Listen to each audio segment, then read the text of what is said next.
If you are wondering if you can edit slow motion videos on Motorola Edge 60 Fusion, then the answer is yes. To do so, we need to open the Photos app, and then over here, let's open the slow motion video. Now we can tap on the video in order to open options, and above this timeline, we have the area where we have the slow motion applied. Let me actually skip a little bit forward so that maybe it is a little bit more visible. There we go. And over here, as you can see, we have this range of dots, and if there is a bigger space between them, it means that this area is in slow motion.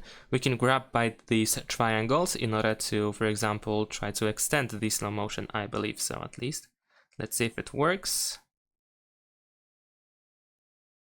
There we go. So it is definitely possible to grab, however, it seems to be quite not so intuitive. There we go.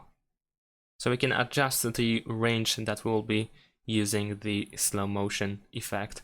And that's pretty much it. Thanks for watching, leave a like and subscribe to my channel, and see you in my next videos. Bye!